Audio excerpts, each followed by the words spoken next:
pork butts on today's menu. One of the easiest things in my opinion, but we're going to do it competition style. I'm going to give you the recipe that took a 180 at Cookeville, Tennessee contest a year ago.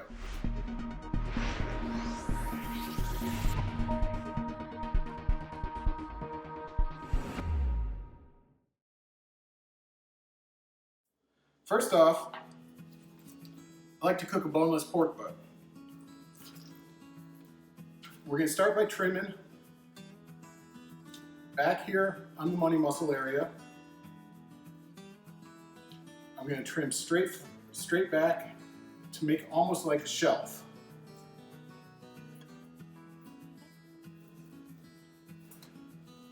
Trim some of these fat pockets up.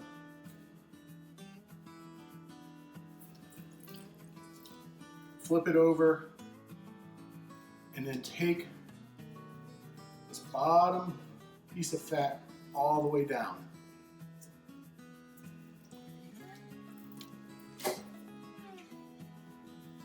People will often say just leave the fat on, but I'm going to be cooking in a pan. And so what I like to do is expose as much of this bacon meat as possible so that it gets into the juices and kind of self-baste itself. With that, we're going to trim it up to expose as much of that as possible without taking a lot of meat off, but taking a lot of this soft fat off as well. Clean up this money muscle area, then open it up so that we can lay it out and pretty much butterfly it.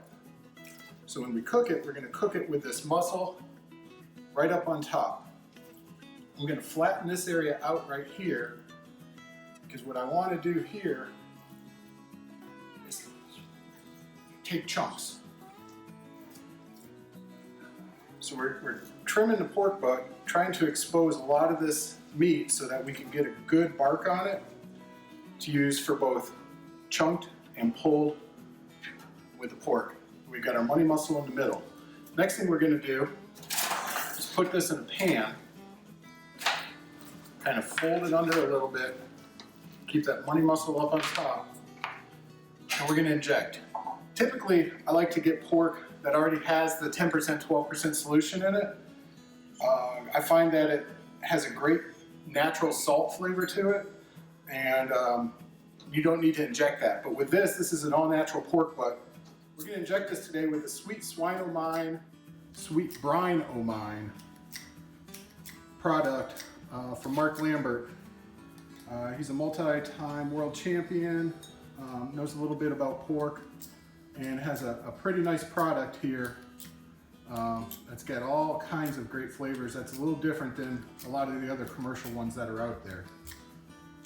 So we're going to try to pump this up as much as we can, knowing that we're going to have some leakage.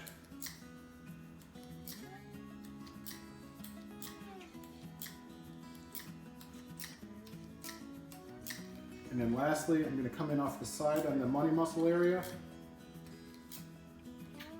and give a couple squirts there.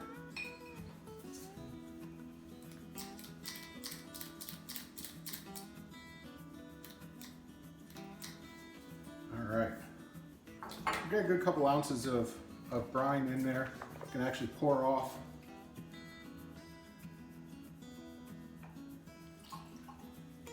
A little bit of the extra there. And then what I'm going to do is flip it over. We're going to rub this bottom side. First thing I like to do is use a little bit of Lowry seasoning salt. When I say little, I really mean pretty decent amount. Pork likes salt, and I like Lowry's. So we're going to get that nice and salty.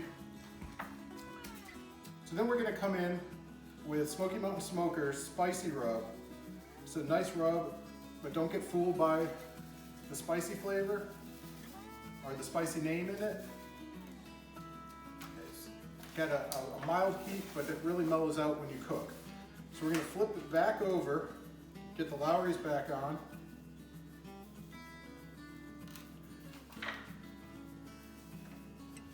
One of the nice things too with cooking boneless butts is it's easier to get everything covered. When you're doing the bone in, you oftentimes find that you're having to flip it all around and it gets a little messy. You come back in with the Smoky Mountain Smoker Spicy, relatively heavy on this top side.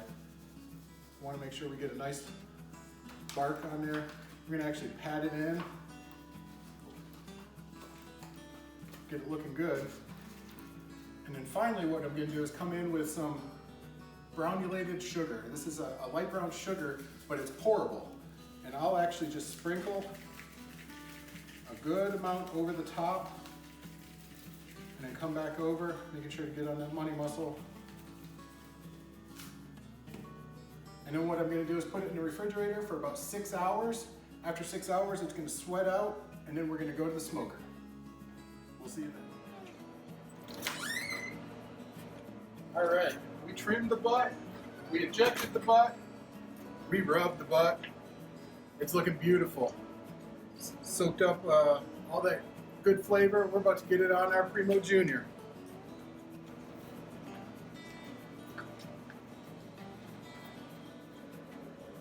Let me hold you, bud. All right, Mike. We're at 275. Our flame boss has been holding smooth. We've got beautiful, clear smoke coming out. Let's get this bad boy on. Oh, you're gonna cook it in a pan. You're not putting it on the grill. No, I cook it in the pan. I like for the meat to be able to baste in its own juices. And for me, it keeps it tender, it keeps it moist. We've already got a super moist environment with the Primo. This is just gonna help it even more, in my opinion. So the dome on the Primo kind of acts like a convection. It does. In there. It does. It's the beautiful thing about the oval shape is that it really eliminates a lot of the hot spots. It gives us a good rolling smoke around, and it has a lot more usable space, in my opinion. Awesome. So our butt's been on for 4 hours, cooking in the pan and in its own juices. And man, if you could smell it right now, I tell you, this is absolutely amazing. What we're going to do now is the second part of the cooking process. We are going to foil this with some tiger sauce and with some honey. Now typically when I do tiger sauce, I'll get the small bottles and I'll just use an entire bottle for one butt. This is a larger bottle and it's already half empty, so we're just going to use the rest of it. We're going to coat it heavily with the tiger sauce and then come back in with the honey. Now you got to be careful with your honey because not all honey's created equal, and so what you got to make sure is that your honey is pure honey. It does pay to pay a little bit more for good quality honey. That way you can ensure that you're getting 100% honey and not corn syrup or any other sort of filler. So we're going to cover this really good with the honey as well. So we're making a nice, sweet, spicy, savory type sauce that's going on this butt here. So we've got it covered pretty good. Now we're going to double wrap this. This is high density foil. You want to make sure that when you wrap your butt, wrap any meat, that there's no air pockets. So form it around it, come up and over, and then back there. We know where the money muscle is because of the way that we trimmed the butt. It's right there in the middle. We're going to shift this over this way and wrap it a second time. Kind of fold it in like a package. Come over again. One more time. And there's our butt. What we're going to actually do now is take a flame broth probe, find that thick part of the butt, and we're going to stick that into there so that we have an idea of where our temperature is and not having to poke it so many times. When we pulled this butt, it was at 170 degrees. I like to pull them for a finished temperature of about 202 degrees. I find that to be pretty optimal in regards to being pulled and then also having the ability to slice that money muscle. So we're going to go take this back outside and put it on the cooker now until we get up to temp. All right, our pork's been in foil for about 2 hours. It's temping out at 202 degrees. So we pulled it and we put it in our cambro. If you don't have a cambro, you can wrap it up in a towel, put it in a cooler, hold it for 2 or 3 hours. That way all those juices can redistribute back into that meat, make it even more tasty than it already is. So let's see what it looks like. Oh, you could smell this. I'll tell you what, it's coming out in pieces. So this is competition flavored pork for the home cook. And it is just perfect. It's got an amazing smell. Oh, amazing flavor. This is good stuff right here. So we've got 3 different sections. We got our money muscle down the middle. This is the area that from a contest standpoint, we're gonna really focus on. When I do a contest, I like to cook 2 butts, and I'm gonna use 2 of these for the box. One's gonna be sliced, and then I'm gonna cube another one. Then I'm gonna come over to the side area, pull this out, find some of these tube muscles, scrape the fat off of them, and then use that for pull. Get the other side here, we'll be able to also pull, possibly get some good chunks out of it as well. So here, let's see. We've got that money muscle right here we'll be able to use, but for home, this is the best part. You take it, you just crumble it all up, make yourself a sandwich, you're gonna be good to go. One of the things to be sure when you are at home and you're cooking, scrape this fat off. You don't want people getting a big bite of fat when you have such beautiful pork. You also want to make sure that you taste it before you serve it. At a contest, we may grind up some of our rub into what we call a finishing powder. We'll dust this on lightly and then add a sauce to it. Sauce for contest is 1 cup of Lotta original barbecue sauce and 2 tablespoons of Karo syrup. We'll brush it on lightly. We don't want to over sauce it. Judges don't like that. But if you're cooking it for home, do it to what you like, because that's what it's all about. But for now, I'm just gonna break this up and I'm gonna enjoy myself a nice barbecue sandwich. Oh, look at that. That is what you call an amazingly moist and tender pork butt.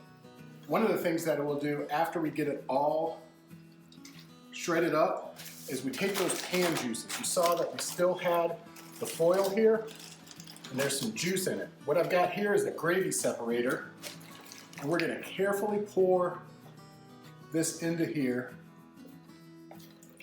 Try not to make a mess. Let that fat separate out. Put our pork into a pan, and this is for serving at home. Put that pork into the pan. Let that fat separate out. You can see how much we have here. We're gonna be able to serve a lot of people with this butt. And then pop that top off that gravy separator. Pour some of those good pan juices back in. Pour some of those good pan juices back in.